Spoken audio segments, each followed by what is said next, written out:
I grew up, so in this little place, like nobody used to know where that is, Wuhan. Hey, Islanders, and welcome to episode 129 of the Camano Voice. Today I speak with a local comedian. Please welcome Bernice Ye. Hi, I'm Brandon Erickson, and you're listening to the Camano Voice podcast, where I interview folks around Camano Island and beyond. If you want to stay up to date on events, businesses, and even hear a little history of this area, subscribe to this podcast and share with your friends. Thanks for listening. Hey, Islanders, and welcome to another episode of the Camano Voice, where we release a new episode every Tuesday.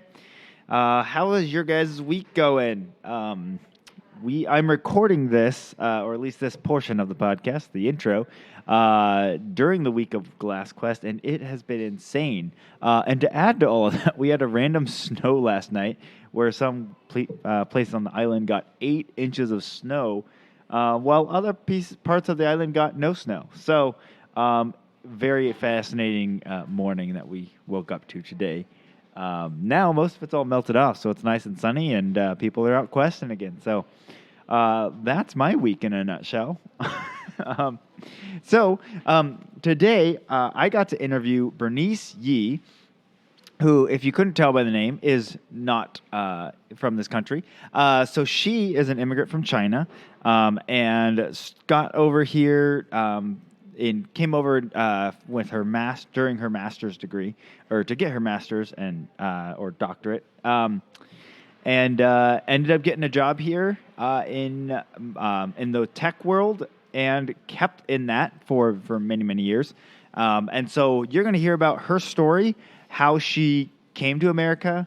We also got pretty deep into the education system of the Chinese education system for kids basically through high school into college, and kind of these different gateways that they have to pass through. So I thought it was fascinating. I hope you guys do as well.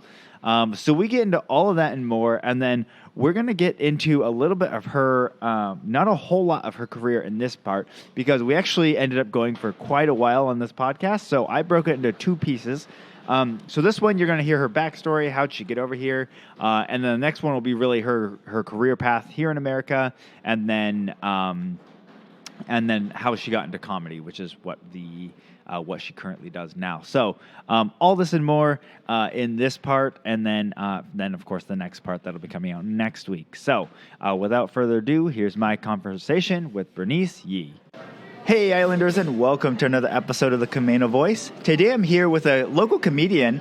Welcome to the podcast, Bernice Ye. Woo! Oh my God, this is the first local podcast. I'm so excited. Well, we're excited to have you. So before we get started, tell us a little bit about Bernice. Okay, yeah, so Bernice, well, it's not my real name, haha, because, when I came to America, I picked it myself. So I was born and raised in China in the 80s. I did all the way to undergraduate in Peking University. Then I came to America in 2004. I went to Purdue, Indiana, to get my master's degree in computer science. Since then, I worked in tech for about 15 years. Wow. So work and Microsoft, that's how I came up in Seattle, like many people. And then my last job was Hulu. 4 years ago, I started doing stand-up comedy. So now I am doing comedy full-time. I'm traveling in an RV down the West Coast with my cat and my fiance and performing comedy. Very cool. Awesome. So, what's your actual name then?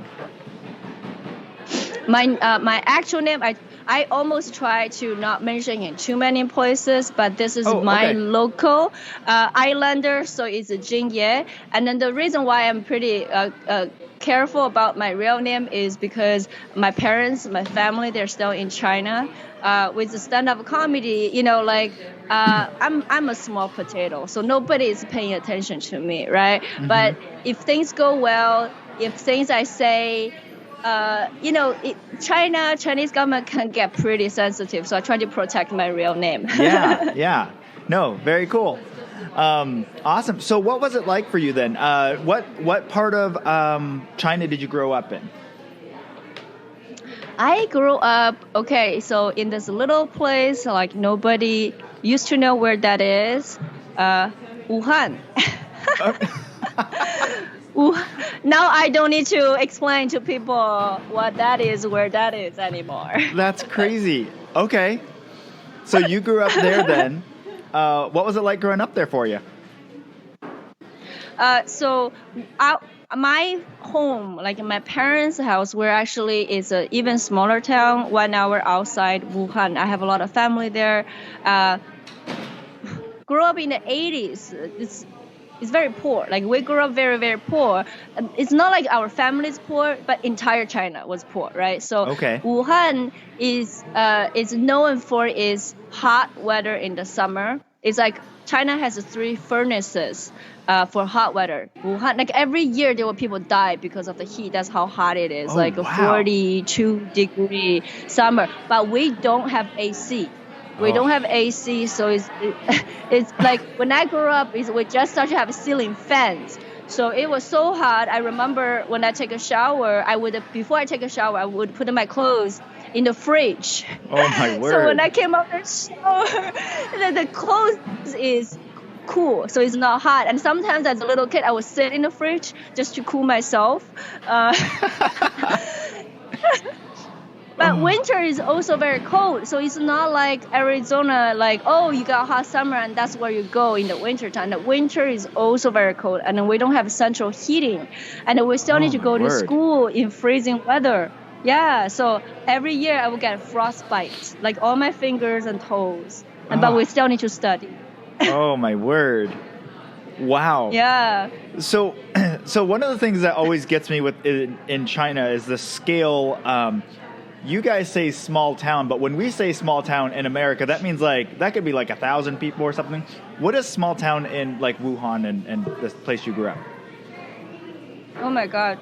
The place I grew up, we have, we call it a small city. It has 8 million people of the entire area. Wow. Yes, I know. The city itself is, I think, I don't even know. I mean, it's more than 1 million for sure. But then there's a lot of counties around it is associated with that city. Mm-hmm. Together we have 8 million.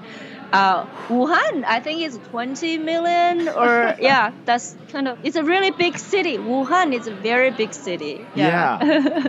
Yeah. No, it's just funny. All the little, I mean, when I've talked to other people from China, they're like, oh yeah, there's this small city, of this. And they would be like, yeah, it's a small city of like 5 million or something. I'm like, 5 million? Like, that's a big city. And like, we would never have heard of it. It's a very big city. So. Yeah. Very cool. So then, so as you're growing up and stuff, what was grade school in China? What is the kind of the school system look like on an annual basis? Oh my God.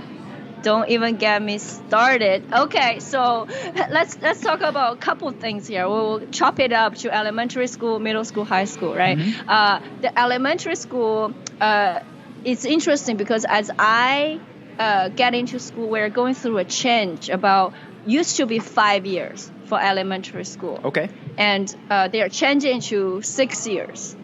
And because my parents want me to finish school sooner. They have a thing that everybody just mutually understand that girls are better in earlier years and the boys catch up. So my mom, my parents were like, no, we gotta get her into school as early as we can.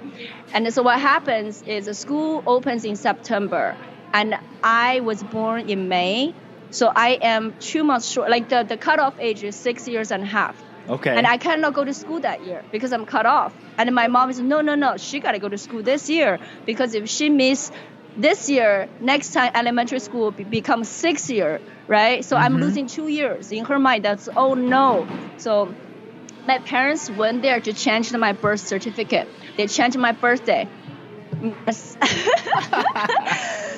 so that I can go to school earlier, so that I can finish elementary school 2 years earlier otherwise. Yeah. Right. So, Wow. yeah, so this is the first thing. And also when I grow up all the way to middle school, we don't have double weekends, meaning that like we only have Sunday off. Okay. We don't have Saturday as a holiday. So from Monday to Saturday is a school day.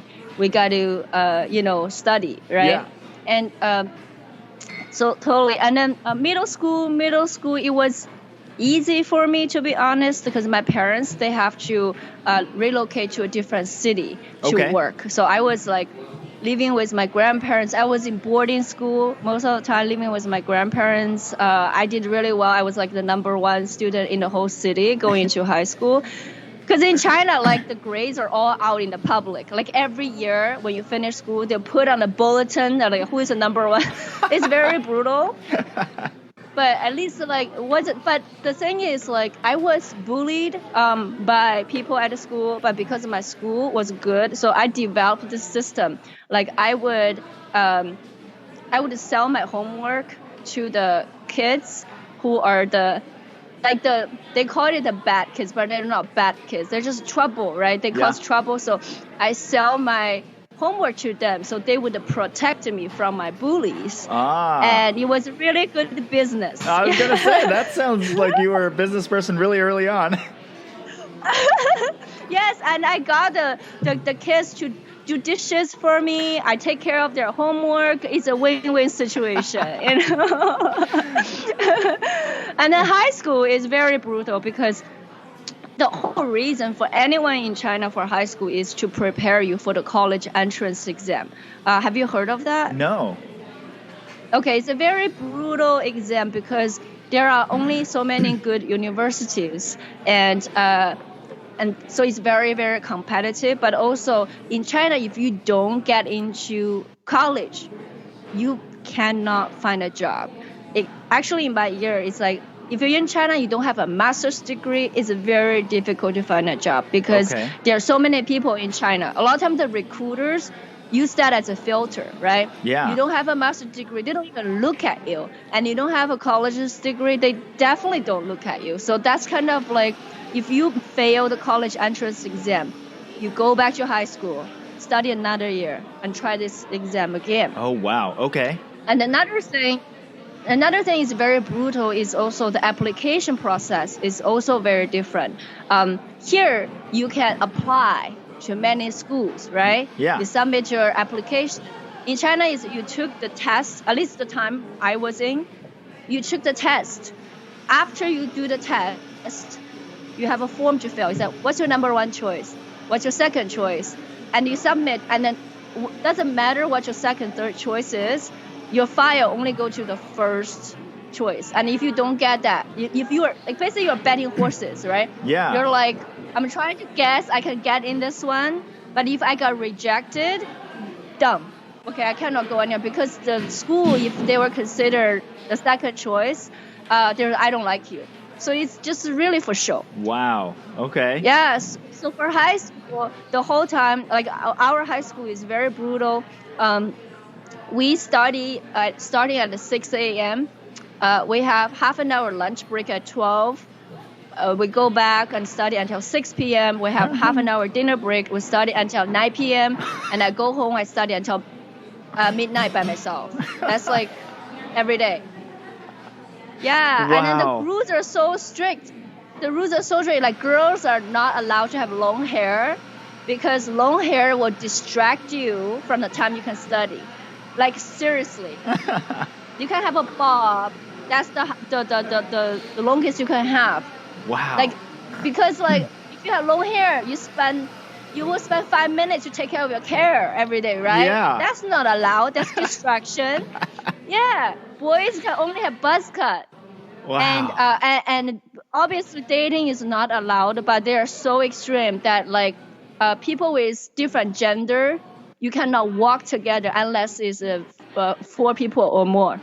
Okay. You cannot walk side by side. If I walk with a boy side by side, we'll be called to the office. Wow. Yeah, it's funny you say that. My sister actually went to a college that to this day, it's like it's kind of crazy to me. But like they were, it's in the South, and they were extreme on like gender segregation. Like as college students, they had separate sidewalks, they had separate elevators. Wow. They couldn't go to the same beaches. Like it was really funny, but it's just like I'm like, wait, I see where they got their ideas from. Oh my God! In the South? Yeah. Like in America? Yeah. Wow, and to find out where that is. Yeah. I read something that some jokes they will understand. Yes. Well, very cool. So then you, as you were getting near the end of high school, then you were applying. You decided that you had picked out a college then, and that was the one you went to then, right? So yeah, actually it's a very long story, but the part related to what you're asking is, so there's two best schools in university in China. It's a Peking University and Tsinghua University. Okay. These two are the Harvard of China. It's very, very difficult to get in. And when I was applying, we don't even know our grades. We don't know our score, but they publish the answers. So you have to remember from your memory what your answers were and trying to estimate your score. So everybody now, we have an estimated score. Yes. And the recruiters from those top two universities come to our high school. And so basically they were giving us a pitch. They were trying to recruit you. But the teacher from Tsinghua University, the recruiter, they're super nice. They tell everyone to apply to our school. And if you fail our first choice, we have set you up. We have hooked you up with a good second choice school. It's safe to apply, right? Yeah. And the Peking University teacher, a recruiter, was cocky. I went to my score, and then he's like, I don't know. Yeah, and your score is, I can't guarantee. It's like I would say add 20 more points. Yes, you can. So he's kind of having this attitude to everybody. Yep. And obviously, like anyone would feel better to apply for Tsinghua University, right? Yeah. But my mom, she being like a really strategic woman, she's always strategic. I don't know if you noticed that already. Yeah. She's like, you know what? I think everybody is going to apply for Tsinghua. So if you apply for Beida, it's the less obvious choice. Maybe you can get in, right? It's less competitive. So we think about all night. It's very risky because my life is depend on this choice now. Yeah. And we decided, let's take a risk. We're going to apply for Beida. Peking University. Sorry, the Chinese for Peking University is Beida. So we applied. We prayed to Buddha. We prayed to every god. And I got in Peking University. Wow. Yeah. Very cool. Yeah. So it's not just like the grades. My grades are fine, but really there's it's a bold choice that I gambled on, and it paid off. Yeah. Very cool. So when you got in then, what was that like for you?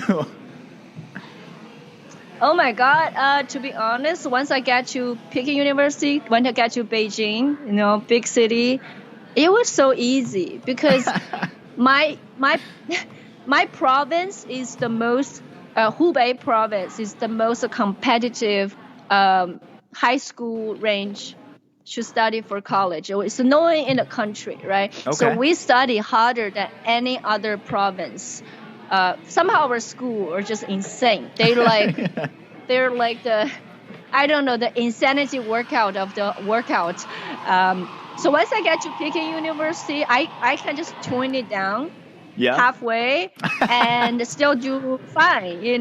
Sometimes I don't even go to class. I just identify some of the good students, top students, and then I will go have fun. And after that, can you give me the cliff note of the class?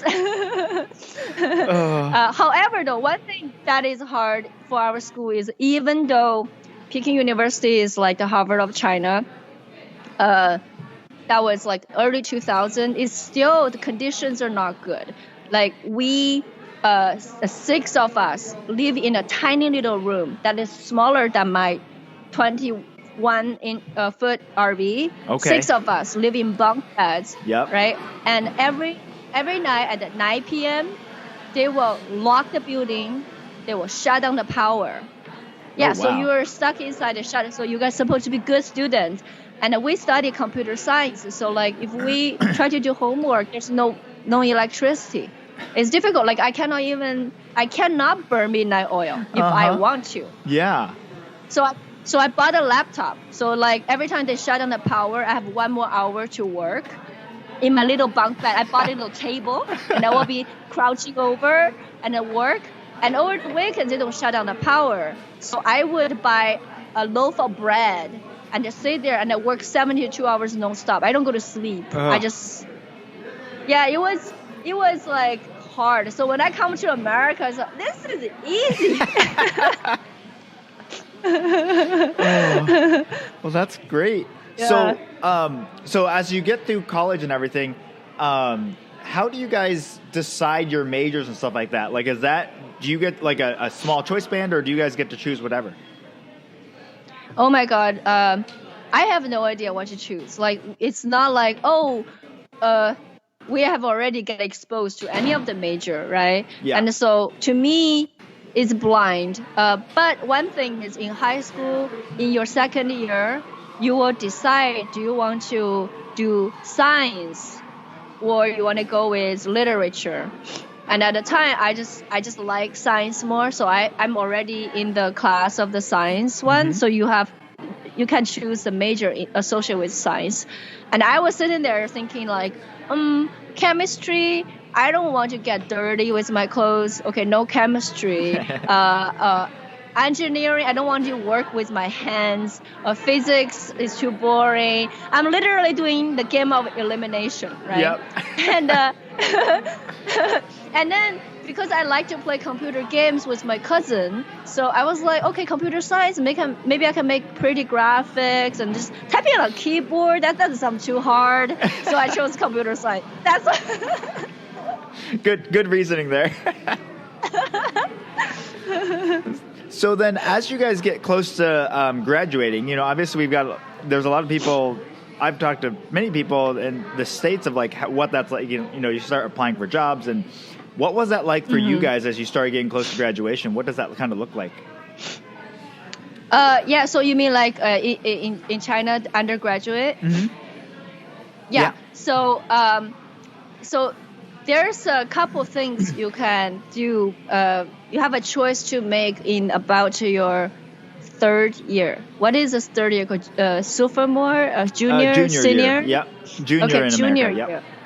Yeah. So because my grades were like above certain level, you can choose to be guaranteed into the graduate school of Peking University. Okay. So if you say yes, I want to apply, you can get a guaranteed spot, like go admitted directly to get your master's degree. But you can also choose to say, I want to apply to go abroad. But if you have made that choice, you want a recommendation letter from your school to go abroad, you automatically waive the opportunity to admit it to the graduate school.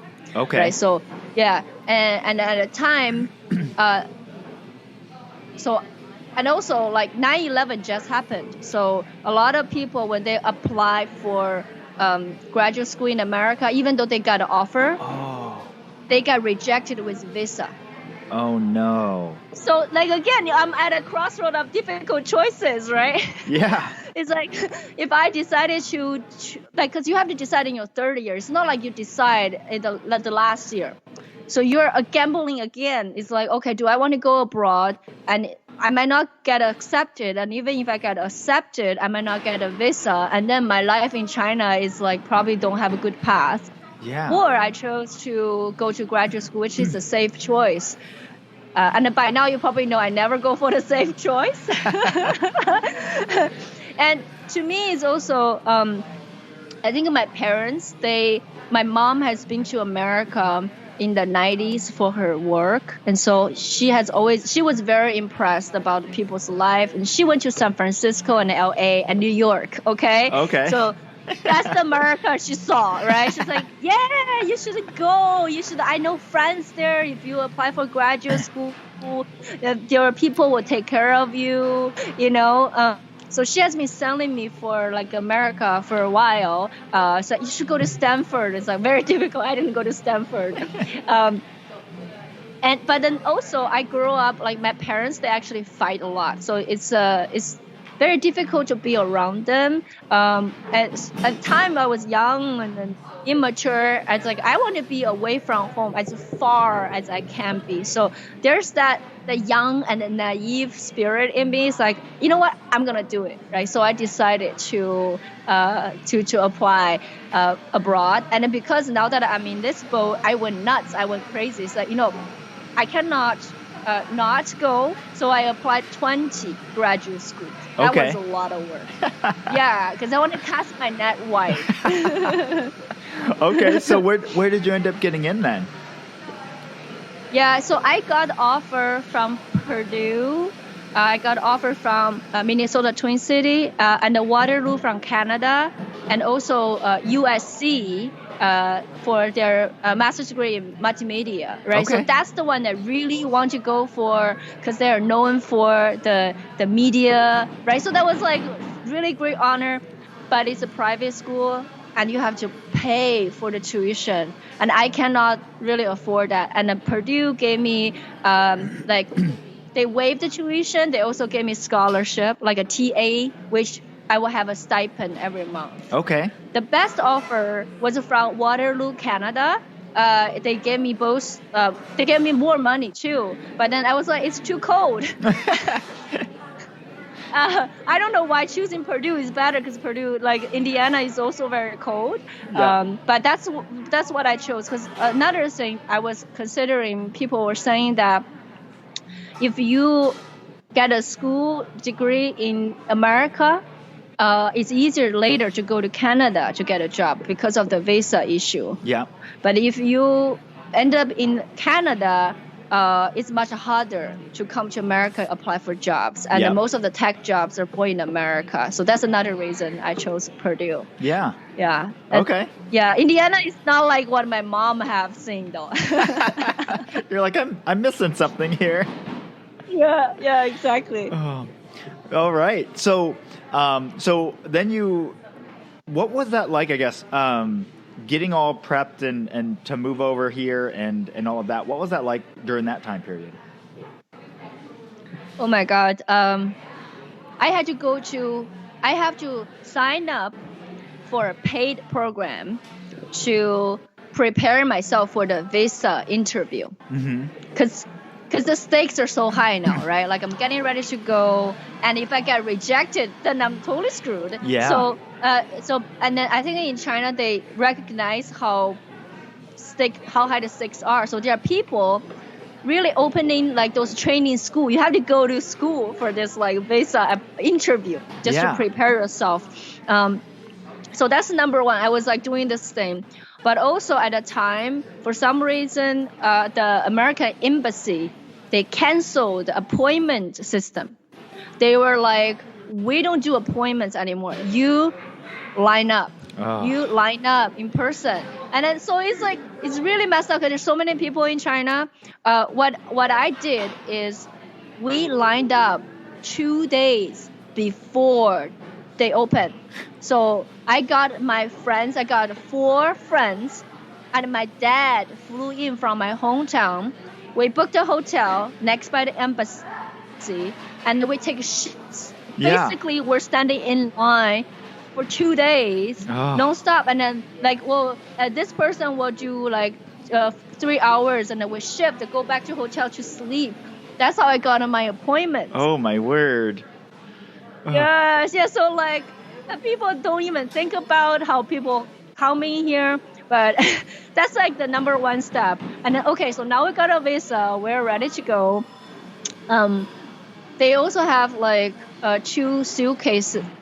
That's the maximum you can bring. So we're trying to bring everything, like to shovel everything into 2 suitcases. You will be surprised what the priorities are. We try to bring like spices, like the Chinese numbing pepper. You know the Chinese Naomi pepper and stuff? I don't think I know that one. In a lot of Sichuanese cuisine, they have a lot of those. Okay. But apparently, that's illegal at the time. Okay. Now it is okay, but at the time, because I think Americans, what is this Naomi thing? It sounds like a drug, whatever. What if it's addictive?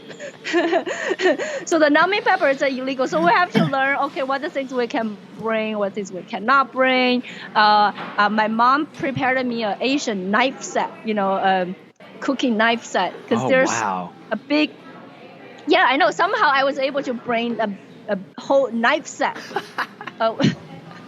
It's ridiculous because with all the things that you're not supposed to do, the airport security is nuts, it's crazy. I bought there's a big knife. It's literally called bone-breaking knife. You know how in Asian cooking, sometimes they chop up the chicken, right? That knife is it's a butcher's knife. I brought all those in. Wow.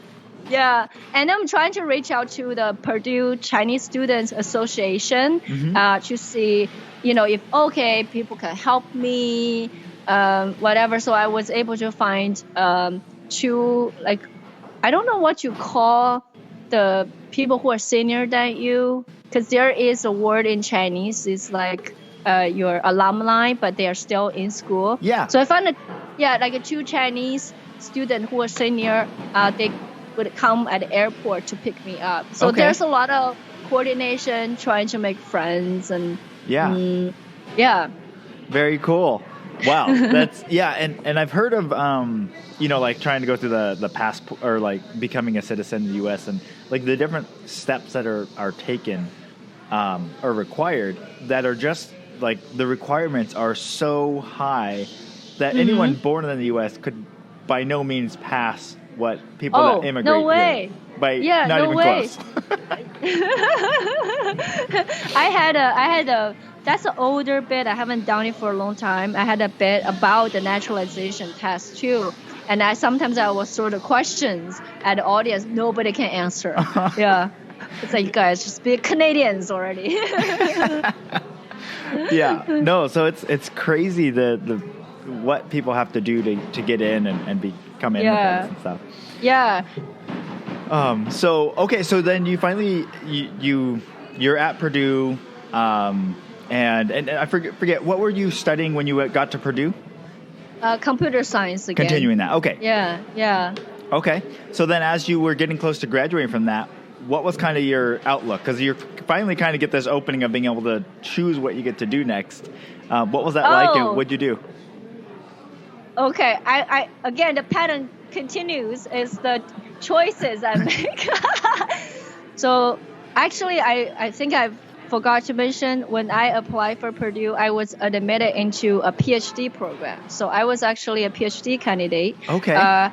And to be honest, it's not that I want to do research or I want to be a doctor or whatever. It's really two reasons. First, they only gave scholarship to PhD students. Okay. If you have a master's degree, and I cannot afford to pay the tuition myself. It's so expensive. So I applied for PhD. Second reason is when it comes to apply for green card, China have so many people, right? There's a lot of Chinese immigrants. There's a different category you can go to. They divide it by education. So the higher the education, the shorter the queue is, the quicker it is. It's like the fast pass at Disneyland, right? Okay, yep. Yeah. But the thing is, so that's the reason why I did a PhD. But then later, the thing is, every Chinese person get that tip. All of us apply for PhD. Turns out you will get your green card slower as a PhD than a college degree. Oh, okay. That's how ridiculous. You might just go to high school. That's that's how ridiculous. But that's not the reason. So I was in the PhD program after my first year. There's on-campus recruiting career fair. I was like, I'm going to apply for summer intern, right? No, that's the second. In the spring, so it's for second year. Okay. It's applying for summer intern. Microsoft was there. I said, I'm going to go. And as I interview with them for internship, the recruiter says, by the way, it might be easier. The interview process is easier for full-time because for interns, you are required to perform right away in 3 months. Okay. And for full-time, they're like investing in your potential. And I know that at the time, I also have a pretty heavy accent, right? My English is also not very good. So I think the recruiter is trying to point out is that you seem to be a smart person, but, you might not do as well in a tough interview. I think that's what he's trying to. Yeah. So he convinced me to check that box for full-time as well. So I did. And one thing to another, I got an offer from Xbox, the Xbox group. Okay. Yeah. As a full-time employee. So then I have to decide, okay, do I quit?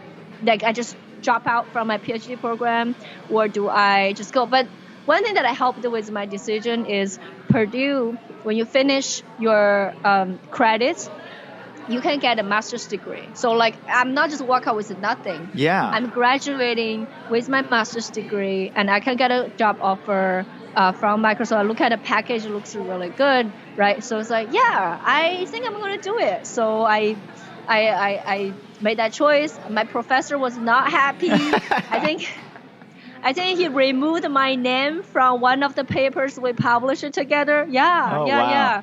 So that things happens. Yeah, so that's how I ended up working at Microsoft. Well, a big thank you to Bernice Ye for joining me on the podcast today, and thank you for listening. Be sure to come back next week for part 2, and for more information on this episode, you can go to CamanoCommons.com/podcast. That's CamanoCommons.com/podcast. Thanks for listening, and see you next time.